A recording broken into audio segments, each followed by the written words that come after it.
L'évangile de la Samaritaine que nous venons de lire est certainement un des sommets de l'évangile de Saint Jean.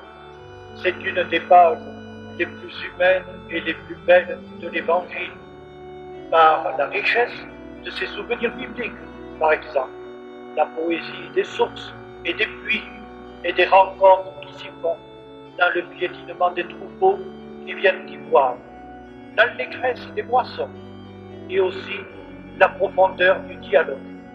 C'est par excellence, en effet, l'évangile du dialogue entre Dieu et l'âme humaine, cette âme humaine avec ses faiblesses, sa naïveté, ses préjugés, ses astuces aussi, et sa bonne volonté, sa capacité d'infini. Une âme humaine en recherche, mais plus encore recherchée, poursuivie par Dieu. Ce n'est pas toi qui vas aimer le premier, peut dire Dieu, c'est moi qui t'ai aimé le premier. Saint Jean d'ailleurs redira ou à peu près cela. Moi, je t'ai cherché comme la brebis perdue, jusqu'à en être fatigué. Fatigué, il était assis au bord du puits, mais toujours attentif et prêt à accueillir. Dans toute vie humaine, aimait dire Mauriac, dans toute vie humaine, il y a un Dieu à la fin. Il était environ midi. Arrive une femme de Samarie qui venait puiser de l'eau. Elle ne savait pas que Dieu ce jour-là se trouvait sur son chemin.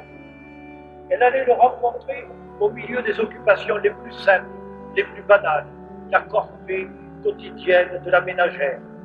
Au lieu de chercher Dieu dans les nuages, il nous faudrait peut-être, frères, être attentifs à le trouver là où il est, c'est-à-dire partout, partout où le devoir nous appelle, partout où le service est à rendre, partout où faire son devoir d'État, d'autres disent son métier d'homme et de femme, constitue la monnaie avec laquelle s'achète l'éternité. Un Dieu en moi-même présent au plus profond de moi, plus intime que ma propre intimité, disait saint Augustin. Donne-moi à boire. Ainsi, celui qui vient pour donner commence à demander. Il veut avoir besoin de quelque chose. Il veut dépendre de nous. La source d'eau vive a soif. Il a soif du geste d'amour et de dévouement, du geste d'attention dont nous serons capables et qui nous obligera à sortir de nous-mêmes pour le rencontrer, lui directement ou dans nos frères. En vérité, je vous le dis, même un verre d'eau donné en mon nom ne restera pas sans récompense. C'est impossible, dit la femme, je ne peux pas te donner à boire. La créature humaine a toujours de bonnes raisons pour se dérober, une bonne cuirasse de préjugés qui justifie. C'est impossible, dit la femme, tu es juif et moi samaritaine. Des siècles de mépris et de haine ont creusé entre nos deux peuples un fossé. Tu n'es pas de la même race, tu n'es pas de la même religion que moi, passe ton chemin. Ainsi, la famille humaine, frère, a éclaté en groupes rivaux qui perpétuent jusqu'à ce jour les préjugés, les rancunes, le racisme. Des mondes clos, parallèles, imperméables ou face à face, rivaux.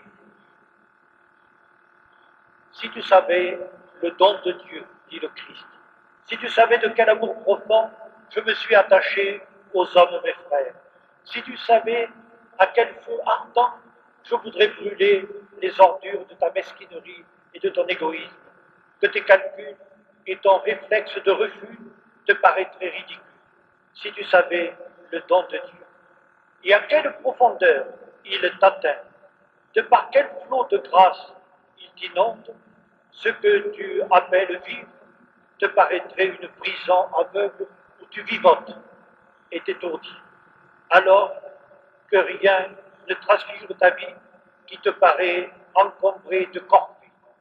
Donne-moi de cette eau et que je ne vienne plus ici tous les jours, dit la femme. Tout homme qui boit de cette eau aura encore soif, dit le Christ. L'homme est fait pour Dieu. Lui seul donne un sens à sa vie et l'empêche de croire qu'il tourne en rond.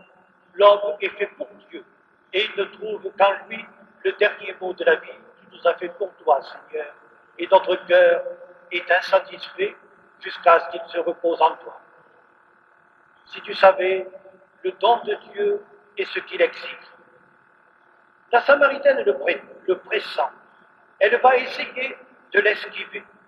Dès qu'on touche à sa vie personnelle, elle est tout de suite en réflexe et elle est peut-être incitée là à détourner la conversation. Elle croit bien faire peut-être. Avec un prophète, il faut discuter religion, comme si Dieu s'intéressait à la religion alors qu'il s'intéresse surtout à la vie. Et la Samaritaine va essayer de détourner la conversation sur la religion. Où faut-il adorer? Ici, à Samarie ou à Jérusalem? Ainsi, parfois, nous esquivons les vrais problèmes par des alibis d'une curiosité superficielle. Crois-moi, femme, répond Jésus, l'heure vient où les vrais adorateurs du Père comprendront qu'ils doivent adorer en esprit et en vérité. Le vrai culte, c'est la vie, vécue dans toutes ses dimensions et dans toutes ses exigences, dans la force de l'esprit. Alors, laissant là sa cruche, elle partit appeler les siens. Laissant là sa cruche, symbole de sa pauvre vie sans horizon, enfermée dans l'instant.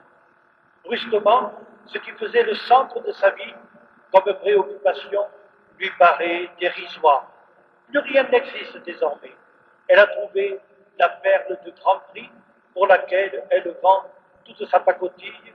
Elle se sent le devoir de faire partager sa découverte, sa vérité. Venez, j'ai trouvé le Messie, dit-elle aux Samaritains. Et eux diront un jour, ce n'est plus à cause de ce que tu nous as dit que nous croyons maintenant, nous l'avons entendu par nous-mêmes et nous savons personnellement que c'est lui le Sauveur, le Messie. Admirable Samaritain, ils ne croient plus désormais par procuration, mais parce que par eux-mêmes, personnellement, ils ont fait l'expérience de Dieu dans leur vie. Ainsi, un jour, frère, la foi de notre catéchisme doit se transformer en conviction personnelle, reprise en main, vécue personnellement. C'est Teilhard de Chardin qui dit quelque part, c'est simplement à la fin de sa vie qu'un homme peut dire en vérité, je crois, rassemblant une vie d'expérience, de doute, d'effort vers la lucidité, de combat, de débat. C'est simplement arriver à la fin de la vie, d'autres diront au sommet de la vie, qu'un homme peut dire je crois. Sommes-nous, frères, en chemin vers cette vérité, dans cette lucidité? Voilà, frères, quelques réflexions en marge de ce grand texte. Je vous laisse le soin d'y ajouter vos propres réflexions.